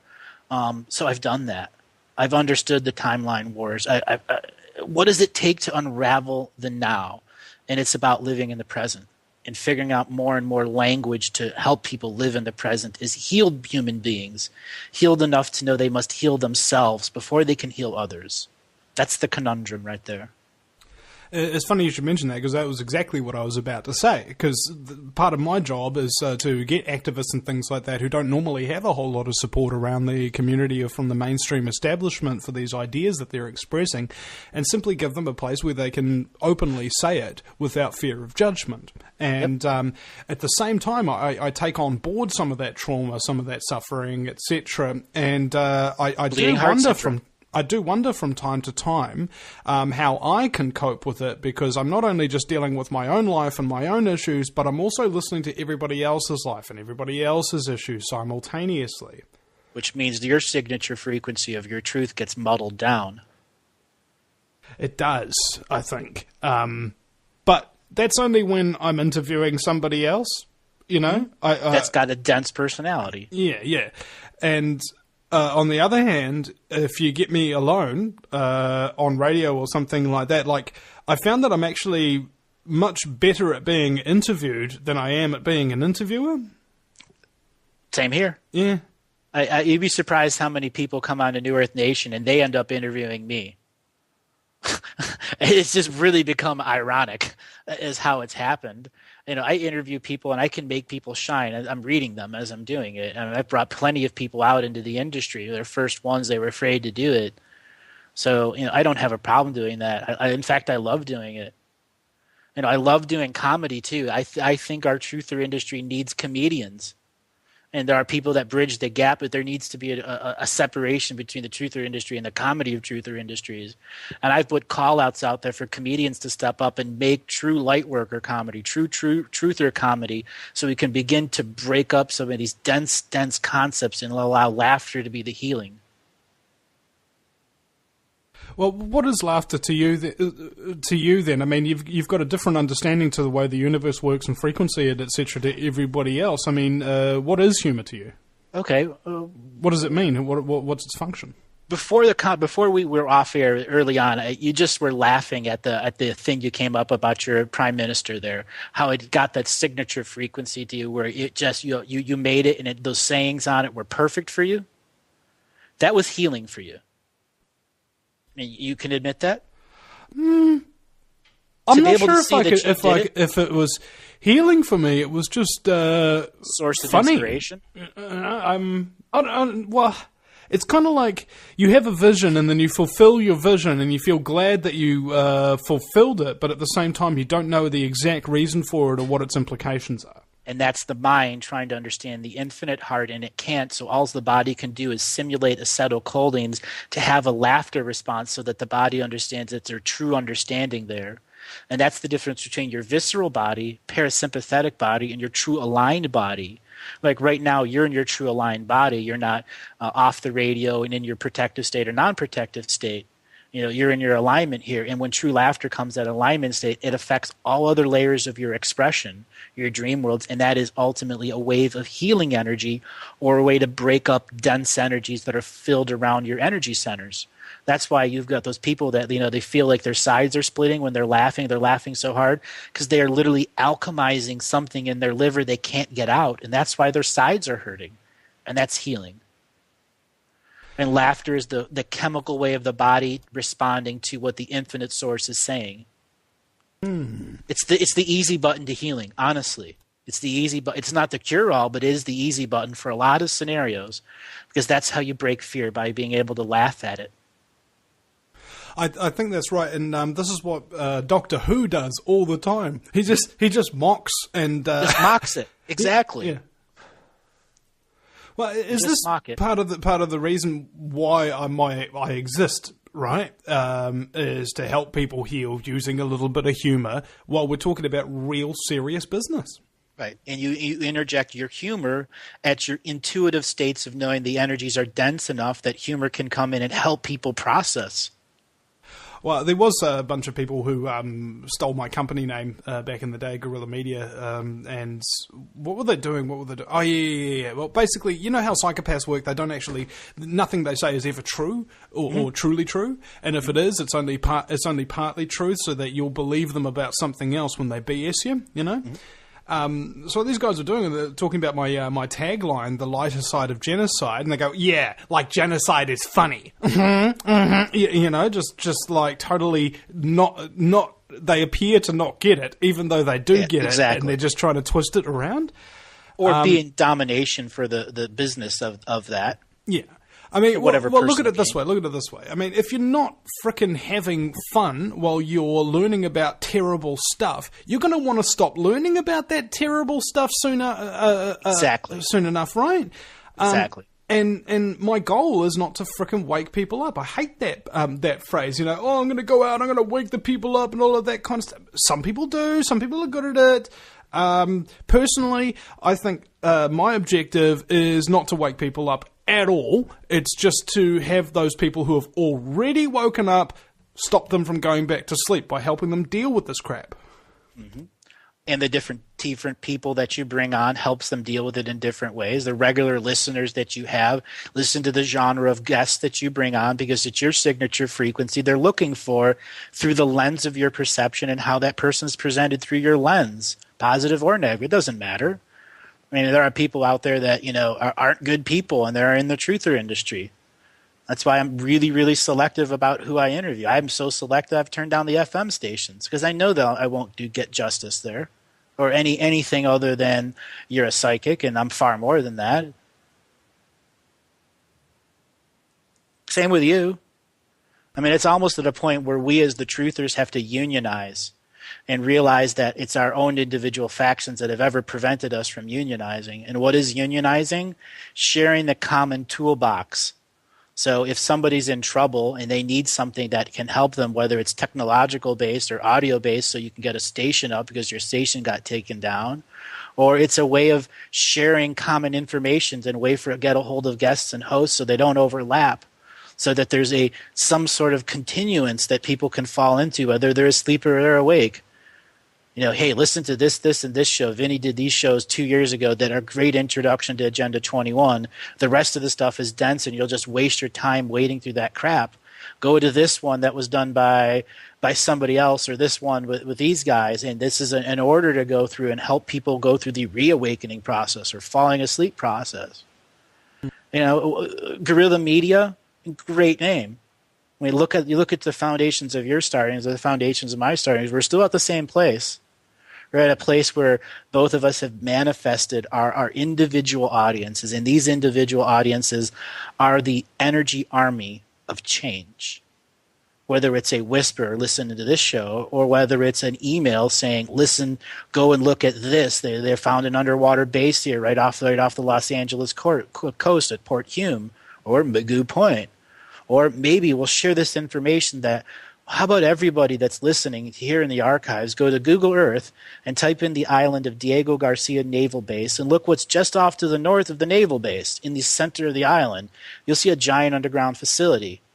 There are people that will call that as parts of the artifacts left in the image, but you actually know what you're looking at. The sand has uncovered the actual military base because it's the inside of an atoll, which part of it has been broken off, so you have regular sand movements from the tides. And someone put that back into Google Earth just at a time the Malaysian flight thing was going on, knowing that eventually people would look at the Google Earth and the system of heuristics that's blocking all of this different underwater sites is beginning to break down because people have hacked Google Earth in such a way they can clear out parts of the redaction program. Can I share something with you? Because I was driving over to my mate's place the other day, and when I drive, I can't really do anything but think because my radio's broken, right? And, you know, when you're driving for half an hour, you'll be surprised what kind of thoughts you came up with. So I was like, okay, let's think about something important on this drive. What do I want after I die? And I say, well, I guess what I want after I die is I want somebody who's like a great activist who saved many lives to come out, you know, maybe after my death or whatever, after I'm long gone, and just say, you know, there was this guy, Vinny Eastwood, this one time, and I was feeling really crap. I was going to give up on helping people and give up on everything.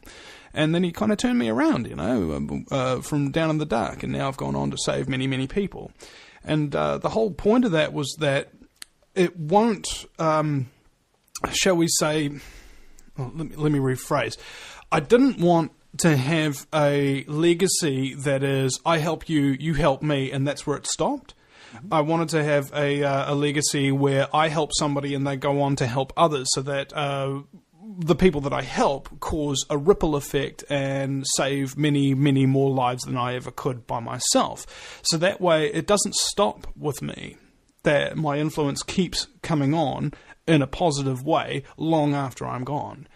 And the very next day, after having that thought, I get a comment from Kevin Galilei, who's written a couple of books on the covert depopulation agenda being facilitated by the UN and the Vatican and all these other scumbag corporations, GMOs, yada yada.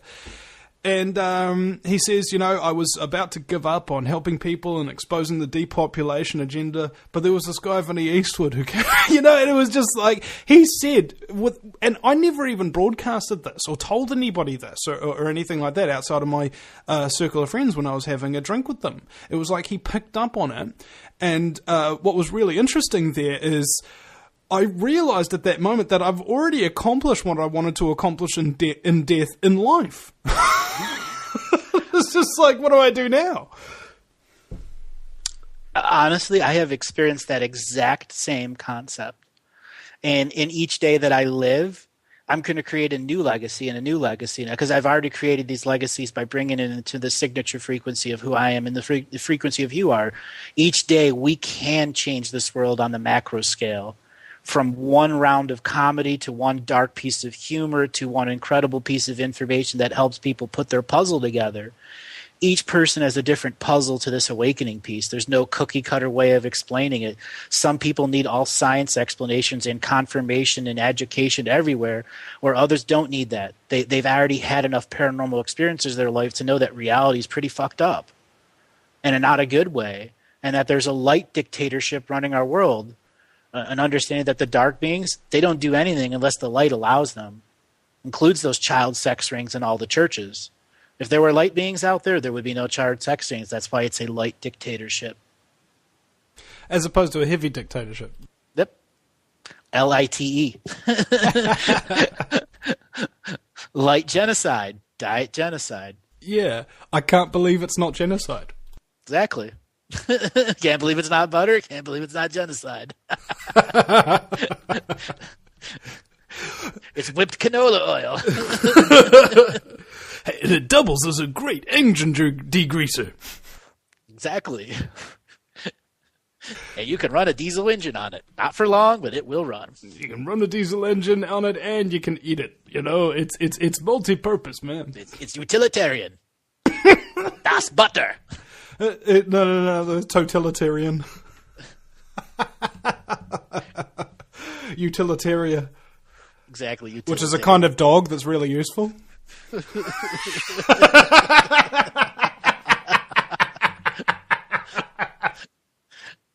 right. We are wrapping. I got a joke for you. Two ascended masters were arguing, and one says to the other, and he goes, "How many ascended masters does it take to screw in a light bulb?" And the other ascended master says, "None. It's the light worker's job."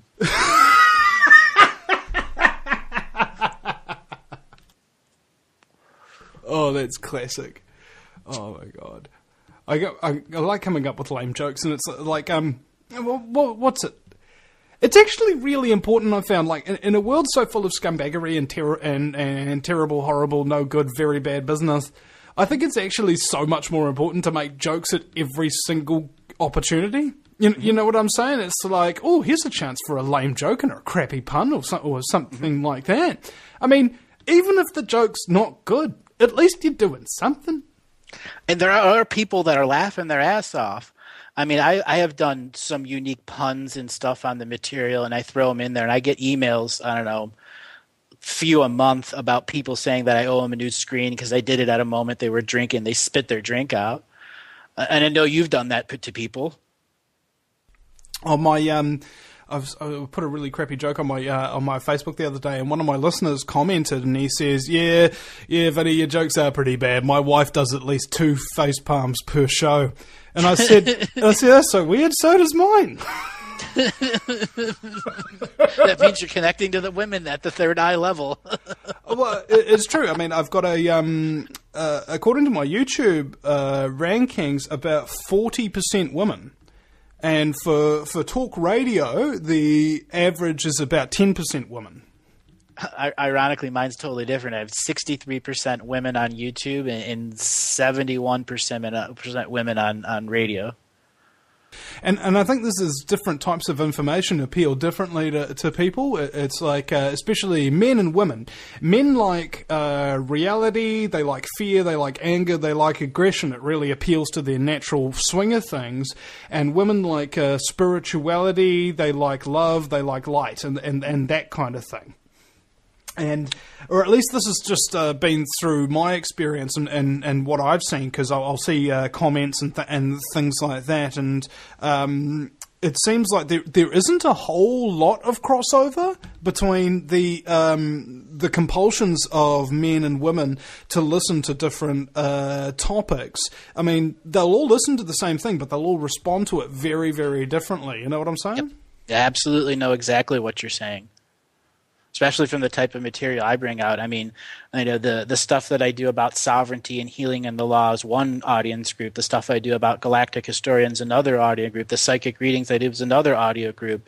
And then the interviews I do, each different radio station that interviews me, they're interviewing a different aspect of me. Unless it's an interview like this, where you just let your personality be who it is.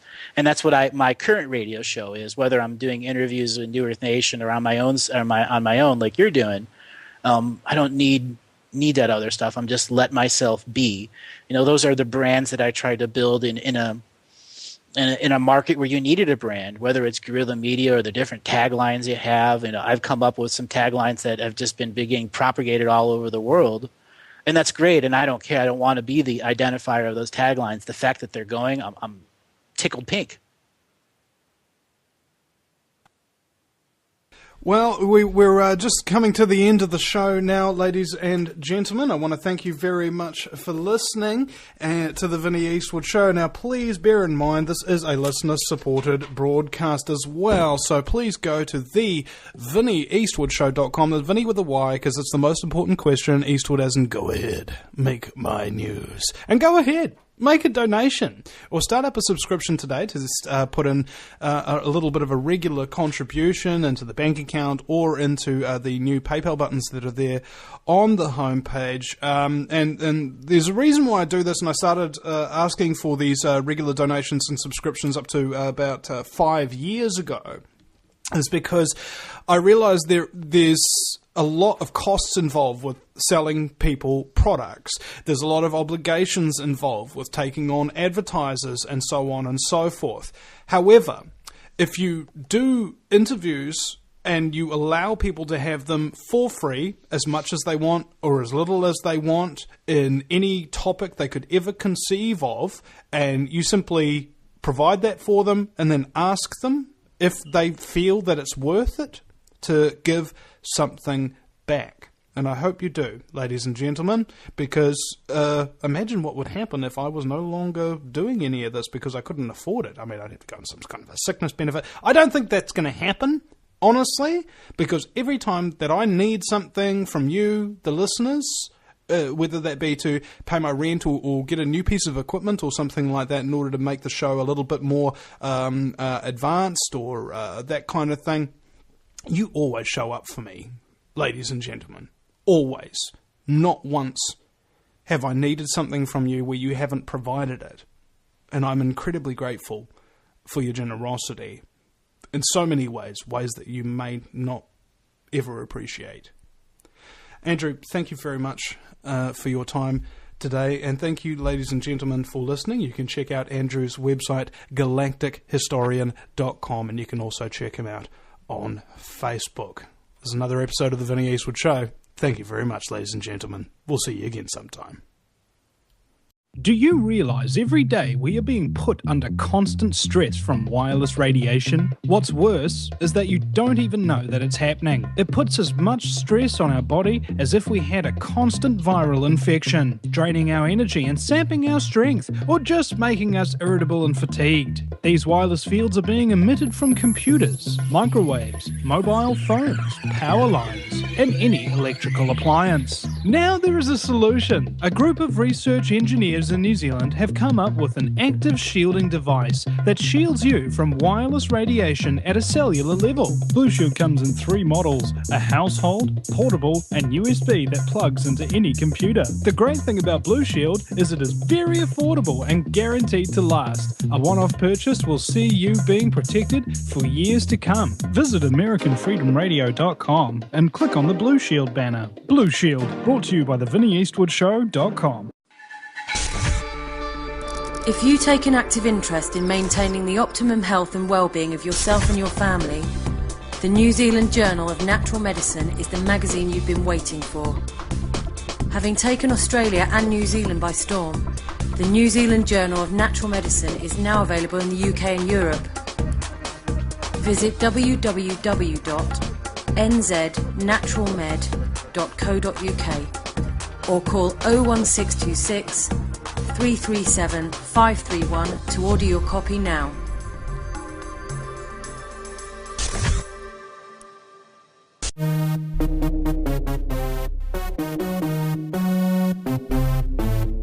The amount of information that I was filtering literally from wherever I would walk. Every person I ever passed in the street, every person that I've ever seen within a few hundred feet of me, I've downloaded their Akashic record. And I've traveled all over the world. And that's what it's like being in my life until I turned this skill to be professional. And that professional skill was reading people's past, present, and future lives until I came into an understanding of what this term Galactic Historian was that came into my mind at 9 years old. It was to look at our entire history of our species with the knowledge that our species has amnesia. And there are trigger points that have been abused throughout the centuries to lead us into false understandings of what is false history. And when I was in school, I remember being taught stuff that I had learned in the Akashic record that were totally different perspectives. And I was frustrated as a kid until I began to understand we live in a world that is a facade. There is a programmed reality that is there, and that reality can be called a hologram. And each individual human being has a personal hologram that's called spiritual sovereignty, and that determines how much 100% free will you ascertain, have, and express. We live in a world that there's these spiritual agreements that people are in unawareness of that makes that 100% 6% or 5%, because over hundreds of lifetimes they've had hundreds of citizenships to different governments that have given away their power to beings that have the ability to use science and spirituality mixed to alter timelines or dimensions based off of your signature from 400 years ago. And as I began to learn more and more about our history, about our culture, about our taboos, how just broken our sacred masculine and feminine was, and seeing a truer expression of all of those different things, I began to see who's controlling our world. Having the sight to literally look into any place, any time, as an individual person, and not to be detected when I was doing that. That's what makes me so unique and so rare. I do this consciously. I'm not in a trance. I'm not someone else. I'm not channeling. I am me in the individual flow of the infinite record. And whether there's nobody listening to me or a live audience of 6 or 7 million, which I've done shows, it expands the potential. And that potential is everything that's in the infinite that I can translate into these 26 English letters. Well, could you define that and elaborate on it, please? Let's look at an example. It's called the 7-color expression. So when you understand a planet on its 7-color expression, your DNA matches that of the planetary resonance, and you can end your spiritual contracts with that and then become what's called a galactic roaming citizen. You have understood the fundamentals of nature, separate of your culture. It doesn't matter. That means you can leave your planet and just be an energy body floating through space, or you can manifest literally a vessel where you go through a creational process, whether it's created of stone, of ice, of water, or of gas. It doesn't matter. It's your method of belief system that allows you to travel from planet A to solar system B to galaxy C. It's just belief. So there's no physical evidence of anything that you're saying, basically, and it's all sort of like up in the air. I've been asked that question many times. We are a species with amnesia. So how do you prove anything to a species with amnesia? The same thing if you look at the Super Soldier Project. There's not a single admission of it amongst the government, but that doesn't mean it isn't real. It's the social consciousness that accepts its own frequency of the puzzle of lies and truth, and the truth and interwoven lies. And that's the hardest part about the Galactic historians, because there are those who are going to say, where is the physical proof? Where is the physical proof? Our history has been rewritten by the victors and conquerors thousands of times. So what I've done is taken the times to expose those particular places where the most amount of influence is done, so that people can look for themselves at where the biggest taking of our human freedoms as a soul or as an individual were taken. We look at the Roman Empire when it split between Byzantium and the main cities in Rome. Well, most people don't realize it was actually the main cities in Rome that were encouraging the Templars to go there, but you can go back in history and look at it. But the history books make it seem like everything was in Byzantium when it wasn't. That's where the post system started. That's where all of the dark rituals that spread out the system of domination control, which is what I identify as the Cabal, Illuminati, pyramid, whatever you want to call it. And the biggest lie of all is there's not one eye at the top. There's thousands of eyes, and they're all black and blue from fighting each other for tens of thousands of years. In that tens of thousands of years, lots of truth has leaked through and lots of lies have leaked through. And for one to go through it, one must have a reference that is a neutral perspective, determine the way the universe is going to be advanced in experiences. They are basically being the monopoly of the great experiences. Our DNA is vastly different than the rest of the species in the universe. As much as 70% of the species in this galaxy alone only experience 3 things on 3 experiential levels: their physical body, their sensual body, and their sexual body. And sometimes they have a 4th, which is an advanced psychic body separate of technology. We as human beings here on Earth have 63 layers of experience here. So every time I smoke a cigarette or eat a piece of chocolate, my body and spirit body experience it 63 different ways. That's how much information hounds we are on this world. Now, you're throwing out a lot of numbers here, like experiencing it in 63 different ways or 17 different universes. Could you actually explain what the names are of these 17 different universes to define what they are? They don't actually have names as much as they are a frequency and a vibration of free will or non-free will, or a mix thereof. Each is a macro or a micro experience. Here we are the 17th universe in this creational spiral. And there are other creational spirals separate of us. And we are in an infinite creational spiral above us and below us. And that is what general human awakening is about, is understanding the macro and micro spirals. There are cells within inside us that have whole universes in them. So you see what I'm saying? That they're just a range of frequency from the 7 colors of experience: red, orange, yellow, blue, green, indigo, violet. That's what this universe is, a 7-color experience. So beings come here for the 7 colors. And here on Earth, we have 9 experiential bodies. And that 9 experiential bodies and the 7 colors gives you the 63 layers of experience, where other beings just experienced infrared, or just experienced blue, or just experienced an ultraviolet expression. And those would be a 5th degree or 5th density being who no longer needs a physical body, but just a galactic roaming citizen or sentience. Well, and do they have consciousness? Are they self-aware? They are fully self-aware. Most of these beings ended their contracts with another planet because they're ancient. They already discovered the secrets to their own DNA, which is their DNA is the interface with any planetary consciousness. That's the fundamental rules of this universe. It's a...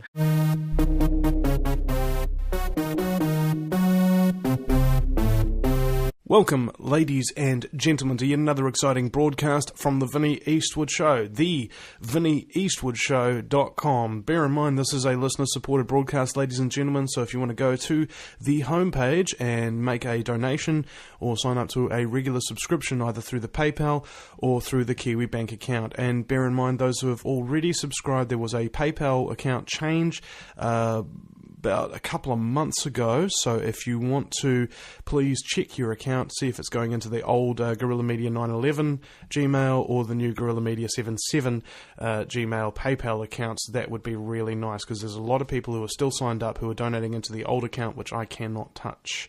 I can, on the other hand, refund donations through that, so please contact me through the homepage. Other than that, today, ladies and gentlemen, we have a very special guest. His name is Andrew Bartzis. Welcome to the program, Andrew. Thank you, Vinny. How are you doing today? Yeah, well, somewhat fabulous is my standard response, mate. I would like to know just a little bit about who you are and what it is you do. For people that have never heard of me before, I'm called the Galactic Historian. I'm a regular person also, but my name is Andrew Bartzis. When I was 9 years old, I had an event happen where I was at a baseball stadium, and there was a bottom of the 9th inning. It was a tied score, and when our team hit a home run, the stadium went wild, just cheering and high frequency and high energy. And at that moment, there was a stream of information that came inside me, and it was everyone in the stadium, everyone within miles of the stadium. 80,000 plus people, their entire historical record of who they've been in the past, present, and future came into my little 9-year-old head. And there was this wave of wisdom and knowingness that came with that actual wave of information. And it was very hard to take in. And for about 2 weeks, I was very secluded. My parents asked me what was going on, but they had a traditional Greek Orthodox upbringing, so they didn't understand what was going on to me. I'd already challenged them paranormally and psychically, even when I was a young child, 3 and 4 years old, reading material, absorbing books instantly, and being able to answer things on it. And after that event, I had a situation where I had migraine headaches, and the doctors couldn't identify what it was, and that was from a timeline genocide. This is something I began describing in the Galactic Historian shows I did back in June last year with Lance White, where I took the entire 54 million year history of our species and explained it from the beginning to the end, so that people began to understand it is not a single timeline that we're living in, but we are in 4 separate simultaneously existing paradoxes. Quite literally, through this term timeline genocide, the original species that inhabited Earth was sharing their DNA with other planets, other galaxies, and other universes. DNA was the basis of experience in this universe. If we look at our modern science, we discover that DNA is 80% memory. Well, whose memories are those? Well, DNA is 80% memory. The other 20% is called lineage programs, things that makes a silversmith or a radio host or a book writer. And those are the particular talents a light body brings into an experience. These experiences have attachments. And those attachments become parts of these facade realities, where the facade realities will alter the individual's expression so that they're not truly following their free will, but they're following a path defined by others who have farsight thousands of years in the future, and they are carrot and sticking for you to plan your lives their way. And that's the facade reality we live in 4 separate paradoxes. I know this is hard for people to understand, but we created this timeline genocide. It came here to Earth, where literally the original species that was here was erased. There were no ancestors on the planet, no first species, no primordial soup. And that's from the species that had time travel technology to enter our social agreement of time. And this was the first time it had ever been done in any of the 17 other universes. And as soon as we were erased, all the DNA we had shared, that was the foundation for DNA skin suit experiences that people used human DNA, all of those people lost their experience, so on, until it spread out. And the universal beings came together and had a creational event to put the experiences back together. But there were individual powerful beings here on Earth who knew that this uncreational event was purposely triggered, and they triggered a second one, and a third one, and a fourth one, spread throughout our human history to keep us in an enslavement program, because they see our DNA as the DNA Walmart, where they can feed the DNA to the universe and